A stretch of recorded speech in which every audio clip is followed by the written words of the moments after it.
ሰላም የተወዳችሁ የጽጌረዳ ድራማ ተከታታዮች፣ ዛሬ ደግሞ ይህ ክፍል 39 ላይ አንዳንድ ደስ የሚሉ ነገሮችን ይዞ የመጡበት ይመስላል። ጽጌረዳ ቬሎ ልታይ የሄደችበት ቦታ ላይ ከፌቨን ጋር የሚያወሩት ወሬ ላይ የልጅነታቸውን የሚያስታውስ ነገር መለስ አድርጎ የመለሰን ይመስላል። እዚህ ላይ እንደተመለከትነው ልጅ እያሉ ቢሆን ፌቨን የማግባት ፍላጎት የነበራት ቢሆን እዛን ሰዓትም ጽጌረዳ ቀድማ ታገባ ነበር፣ ሙሽራዎችም ይመርጧት ነበር። አሁንም ደግሞ የሆነው ያ ነው ለማለት ልታናድር በሚመስል መልኩ ታወራለች። እዛን ሰዓትም ቢሆን ፌቨን እሷ ላይ ትቀና እንደነበርና ጽጌረዳ ደግሞ ለፌቨን ተወዳት እንደነበር ትክክለኛ የእህትነት ስሜት እንደነበራት የሚያሳይ ቦታ ይመስለናል። ይህ ቪዲዮ እኔ እንደተመለከትኩት ከሆነ ፍቅር የነበራት ጽጌረዳ ለፌቨን እንጂ ፌቨን እዛን ሰዓትም ቢሆን እሷ ያዘችው ነገር ከሷ መቀማት የምታስብ አይነት ሴት እንደሆነች ነው የሚያሳየው። አሁንም ቢሆን የተደረገው ያ ይመስላል። አሁን ሰዓት ላይ እንደምታዩት ነብዩ ፌቨንን ሳይሆን የሚወዳት ጽጌረዳን ነው። ነገር ግን ፌቨን ነብዩንና ጽጌረዳን አለያይታ የራሱ ያደረገች ይመስላታል። ግን ያ እንዳልሆነ በግልጽ እየተመለከትን ነው። አሁንም ቢሆን ነብዩ ጽጌረዳን ለማግኘት ሁሉንም ነገር እያደረገ እንዳለ ተመልክታችሁታል። አንዳንድ ጊዜ ቅናት ብዙ ነገር ያደርጋል። አብሮ እህታማሞች ሆኖ አድገው ነገር ግን መሀል ላይ የነበረውን የቅናትን መንፈስ የሚያሳይ ቦታ ነው። እዚህ ጋር ደግሞ መኮንን ከነብዩ ጋር የነበረውን የማስመሰሉን ብቃት እየተወጣ ነው። ምክንያቱም አይታችሁት ከሆነ ባለፉት ክፍል ከዮናስ ጋር ያለውን የሥራ ድርሻውን አይተናል። ምክንያቱም ሰርጉን የሚያሰናደው ራሱ መኮንን ሆኖ ሳለ እዚህ ጋር ግን ምንም ነገር እንዳልተፈጠረ ነብዩን ሊያጽናና ይሞክራል። ግልጽ ነው፣ ነብዩ ከጽጌረዳ ጋር እንዲጋቡ አይፈልግም። እንደውም ሁለቱ አንድ ላይ እንዳይሆኑ በአንድ በኩል ከዮናስ በሌላ በኩል ደግሞ ከፌቨን ገንዘብ እየተቀበለ ሁለቱ እንዲራራቁ የሚያደርግ ብቸኛው ሰው ቢኖር መኮንን ነው። ግን እዚህ ቦታ ላይ የምንመለከተው አሁንም ቢሆን ነብዩ የልብ ጓደኛው እንደሆነና ሁሉም ነገር ማድረግ እንደሚችል ነው። በእርግጥ ባለፈው ክፍል እንዳየን ሁለቱን ለመጨረሻ ጊዜ ያገናኛቸዋለሁ። በአካል ስታይ ያን ሰዓት እሷ የምትለውን ስትሰማ ይቆርጥልሃል ብሎ ነበር ሁለቱ እንዲያገናኙ ያመቻቸው። እዛም ክፍል ላይ ነበር ሁሉም ነገር አልቋል ብላ ፌቨን ከመኮንን ጋር የነበረውን የሥራ ውል ያቋረጠችው። ግን ነገሩ አሁንም የቀጠለ ይመስላል። በዚህ በኩል ዮናስ የከፈለው ስራውን እየሰራ ያለው መኮንን፣ በሌላ በኩል ደግሞ ፌቨን ስራውን አቋርጫለሁ ስትል በሁለቱ የሚተዳደር መኮንን መሃል ላይ ግራ ገብቷል። በነገራችን ላይ ባለፈው ክፍልም እንደተናገርኩት በዚህ ሰዓት ለነብዩ ትልቁ ጠላት መኮንን ነው። አሁንም ሁሉንም ነገር እየተመለከተ እዚሁ ቦታ ላይ ቆሞ አብሮት ያለው ራሱ መኮንን ነው። ግን እስኪ ስንመለከት የዚህ ድራማ መጨረሻው ምን የሚሆን ይመስላችኋል? እኔ መስለኝ ሰርጉ ቀን ሳይቆረጥለት ብቻ በቀጠሮ ተይዞ ሁለቱም በየቦታቸው ሱፋቸውንና ቬሎአቸውን እየለኩ ነው። ግን በዚህ ይቀጥላል የምን እምነት አይኖረኝም። ምናልባትም ነብዩ ታሪኩን ከደረሰበትና ካወቀ ይህንን ሰርግ ሊያስቆም ይችላል። ያም መኮንን ሌላ እንቅፋት ካልፈጠረ ብዬ አስባለሁ። ደግሞ ለመኮንንም እንቅፋት እንዲፈጥር እየተሰጠ የሥራ ድርሻ አለው። ምናልባትም ነብዩን እንዴት አድርጎ ይሁን ከዚህ ከጽጌረዳ ጋር ያለውን ሰርግ ቦታው እንዳይሄድ ወይንም እንዳይገናኙ ሊያደርገው የሚችለው። ቬሎ ቤት ላይ ጽጌረዳ ወደ ውስጥ ስትገባ ጩኸት ሰምታ ፌቨን ሮጣ ወደሷ ስትሄድ ሲኑ እንደተቀየረ እናውቃለን። እዚህ መኪና ውስጥ ደግሞ አሁን እንደምንመለከተው ዮናስ ከሷ ጋር እየተጨቃጨቀ ያለበት ትልቁ ምክንያት ምናልባትም ጽጌረዳ እግሯ ውለም ማለቱን አላመነም። ሰርጉን አምና እንዳልተቀበለችና ሰርጉን ለማራዘም ወይንም ለመተው ምክንያት እየፈለገች እንዳለ ነው የሚያወራው።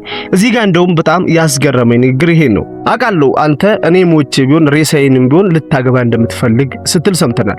እዚህ ጋር አይነት ትልቅ ጥያቄ የጫረብኝ ነገር አለ። ብዙ ስለሚወዳት ወይስ ሌላ ዓላማ ኑሮ ነው ይሄን ያህል ዮናስ ጽጌረዳን ለማግባት የፈለገው? እኔ እንጃ።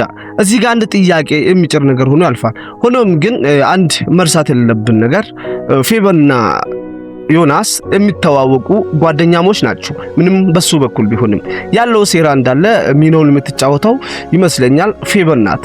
እዚህ ጋር ደግሞ እንደምናስታውሰው የጽጌረዳ እናት ዘርፌ ከቤቱ ወጣ የፌቨን እናት እየተከተለቻት ነው ክፍሉ ያለቀው። አሁን ደግሞ ሄዳ የጽጌረዳ እናት ዘርፌ የገባችው አቶ መስፍን ቤት ነው። አቶ መስፍን ቤት ማለት የጽጌረዳ እናት ዘርፌ ከዚህ በፊት በቤት ሰራተኛነት የሰራችው ቤት ነው። እሷ ከሰራች በኋላ ራሷ ጽጌረዳም የቤት ሰራተኛ ሆና እዚህ ቤት ሰርታ እንደነበር እናውቃለን። እንደውም ለማስታወስ ያህል ፍቅር የጀመሩት ከነብዩ ጋርም እዚህ ቤት ነው። አቶ መስፍን የነብዩ አባት ናቸው። ገንዘብ ያላቸው ባለሀብት ግን አንድ በጽጌረዳ እናት ዘርፌ በኩልና በመስፍን በኩል እየተከናወነ ምስጢር አለ። ያንን ምስጢር ለዘመናት ዘርፌ ምስጢሩ አድርጋ ይዛለች። አንድም ጊዜ አስፈራርታም ሆነ በምንም አይነት መንገድ ገንዘብም ጠይቆ አታቀም። የተለያየ ነገርም አላረገች። አሁን ግን እዚህ ቤት ያስመጣት ለመጨረሻ ጊዜ አንድ ጉዳይ ነው። ያም ከዘመናት በፊት የተከሰተው ምስጢሩ ምን እንደሆነ ባናውቅም ይሄ ምስጢር ደግሞ የጽጌረዳ እናት ጽጌረዳን ማንም የላትም አደራ ልትል የምትፈልግበት መንገድ ነው። እንደምናስታውሰው ጽጌረዳ እናት ጭንቅላት እጢ ያለብሽ ተብላ በቀጣይ ሳምንታት ኦፕሬሽን ትደረጋለች። ያን ሰዓትም ደግሞ ከ95% በላዩ የነበረው ነገር ሁሉ የምትረሳ መሆኑን ነው የሚያሳየው። ለመስፍን ይሄ ነገር በግልጽ ተናግራ ከዚህ በኋላ ያለኝ ጊዜ ትንሽ ነው፣ ያንተን ምስጢር ከዘላለም ልረሳ ነው፣ ለማንም አልናገርም፣ ግን በዚህ ምስጢር ምትክ አንድ ነገር አድርግልኝ ትላለች። ያም ነገር ምንድነው ካለን ልጄ ጽጌረዳ ማንም የላትም፣ እኔም ከዚህ በኋላ ሁኔታዎችን ሁሉ ምረሳ ከሆነ ምናልባት ልጄን ልረሳት እችላለሁ በሚል አይነት ስሜት ይህንን አደራ ትሏለች። ቀጣይ ሰርግም ስላለ ከልጁ ነብዩ ጋርም ሰርግ ቦታ ላይ እንዲገኙ የጥሪ ካርድ በቃሏ አስተላልፋ ነው ከዚህ ቤት የምትወጣው። እዚህ ቤት ሌላም ሴራ አለ። ላይላ የማያልቅባትን ሴራ መዛለች። ምክንያቱም ይህንን ውይይታቸውን ተደብቃ ሰምታ ስለነበር ለዋነኛው ሴረኛ ለሆነው ለፍቅረኛዋ ለመኮንን እንደውላ አዲስ ታሪክ እዛ ቤት እንደተፈጠረ አወራች። ይህም ሌላ የሚመዘዝ የዚህ ድራማ ታሪክ ይሆናል። ይህ ብቻ አይደለም። ስትመለስ ግን የፌቨን እናት መንገድ ላይ ጠብቃ ጠየቀቻት። አሁን ነገሩ እየከረረ መጥቷል። የሄደችበትን መንገድ እንዳወቀችና እንደተከተለቻት ነግራ አሁን ግን አንድ ውል በሁለቱ መሃል እንዲካሄድ አደረገች። ከመስፍን ጋር የነበረው ምስጢር ምናልባትም እሷ የማስታወስ ችሎታዋ የሚያበቃ የሚሆን አይመስለኝም። ምክንያቱም የፌቨን እናት እንደ እናት የምታስታውሳትና ለፌቨንም ለጽጌረዳም እናት ሆኜ እኖራለሁ፣ ግን አንድ ውል በመሃላችን ሊኖር ይገባል ትላለች። ይህ ሊሆን የሚችለው አሁን በመስፍንና ባንቺ መካከል የተፈጠረው ነገር በግልጽ ስትነግሪኝ ብቻ ነው ብላ ስታስገድድ እናያታለን። እዚህ ጋር እሷ ይሄ ነገር ለራስሽ ጥቅም ሳይሆን ለጽጌረዳ ጥቅም አዊ ብላ ቃል አስገብታት የሆነ ነገር እንደነገረቻት ይነግርና ሲኑ ይቀየራል። እዚህ ጋር ነብዩ ተከትሎ የመጣው ፌቨንና ጽጌረዳንን ብቻም ሳይሆን ዮናስንም ነው። ምክንያቱም ጽጌረዳ እዛ ጋር የጥሪ ካርድ ሰጥተው ስትመለስ የምታገባው በግድ እንደሆነና እንዲጠብቃት ከጠበቃት ምናልባትም ደስተኛውን የፍቅር ህይወት ሊኖራቸው እንደሚችል ተናግራለች። ይህ ማለት ደግሞ በአንድ ሰው በኩል ብቻ የመጣ የትዳር ፍላጎት እንደሆነ በግልጽ ገብቶታል። እዚህ ጋር ደግሞ እንደምትመለከቱት ደግ መሳዩ ሴራ የሚጠነስሰው መኮንን ከሱ ጋር አሁንም ተከትሎ መጥቷል። ነገር ግን ተከተለኝ አላለው። ተከትሎት የመጣበት ምክንያት የተሰጠው አንዱ የሥራው አካል ስለሆነ ነው። አሁንም ቢሆን ነብዩን የሚያደናቅፉ ነገሮችን ይዞ እየተከተለው ነው። እንዲመለስ ይነግሯል። ጭቅጭቆችንም የባልና የሚስት ናቸው ይላል። ከዚህ በኋላ ነገሮቹ አብቅቷል፣ ምንም ቢሆን ካንተ ጋር አትሆንም ይላል። ልጋቡና ሰርግም ነገ እንደሆነ ከዚህም በኋላ ምንም ማለት ነገር ቢያደርግ እንደማይሳካለት ይነግራል። ከዚህ ባለፉ ክፍሎች ላይ ለገንዘብ ብላ ነው የቀረበችው ስልም ሰምተናል። ነገር ግን ነብዩ ባሁኑ ማንንም የሚሰማበት አቋም ላይ ያለ አይመስለኝም። አንድና አንድ አቋሙ በዚህ ሰዓት ጽጌረዳን አግኝቶ ያ በግድ የሚያገባት ሰው ማን እንደሆነ ማየቱ ላይ ብቻ ይመስለኛል። እዚህ ጋር በተደጋጋሚ ፌቨን እየደወለችለት ነው። እውነት ለመናገር የፌቨን ሐሳብ የተሳካላት አይመስለኝም። እዚህ ጋር ፌቨን ደጋግማ እየደወለችለትም ቢሆን እሱ ግን ታርጌቱ የነበረችው ጽጌረዳ ብቻ ነች። አሁንም እርምጃው የሚሄደው ጽጌረዳ ጋር ነው። እዚህ ጋር የተደወለው ስልክ ለመኮንን ከላይላ ነው። ላይላ ቤት የመጣውን ሌላ ቤት የመጣችውን የጽጌረዳ እናት እየተናገረችውን ምስጢር እንደሰማችና ሌላ ደግሞ ሰውየውን የሚያጠምዱበት ተጨማሪ ነገር እንዳገኙ ነገረች። ተሳስቆም የነብዩን ፍቅር አውርቶ ይዘጋሉ።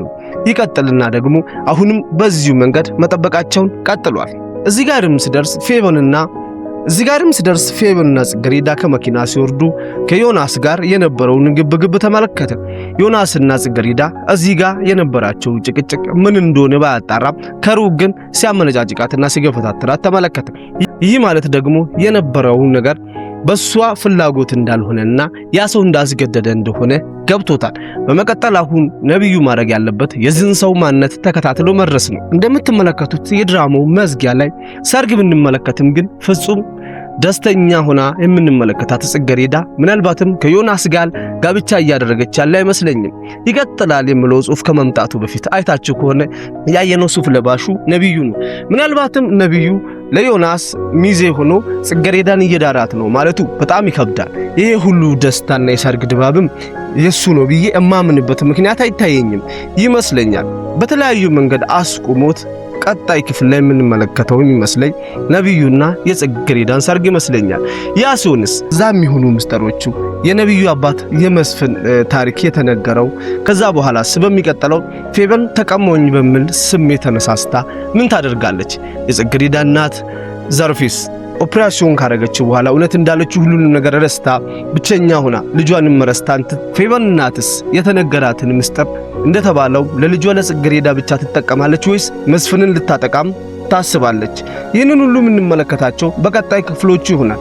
የድራማ ከወትሮ በተለየ እዚህ አካባቢ ትልቅ ነገር አስቀምጧል። እውነት እንደተባለው የሰርጉ ድባብ ወይንም የሰርጉን ድግስ የተመለከትነው በቪዲዮ መጨረሻ ላይ እንዳየነው ከነብዩ ጋር ሆኖ ከሆነ ዮናስስ ምን ሆኖ ነው?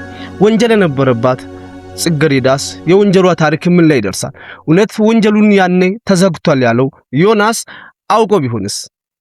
እሱን ካገባች በኋላ መልሶ የወንጀል ታሪኳ ቢከፈትስ?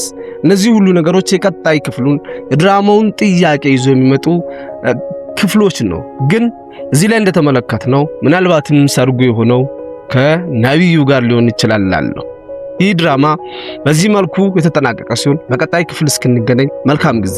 ለዚህ ቤት አዲስ ሆናችሁ ቤቱን ሰብስክራይብ፣ ላይክ፣ ሼር እና ሐሳባችሁን በኮሜንት አስቀምጡልኝ። ይህ ጃሾ ሚዲያ ነው።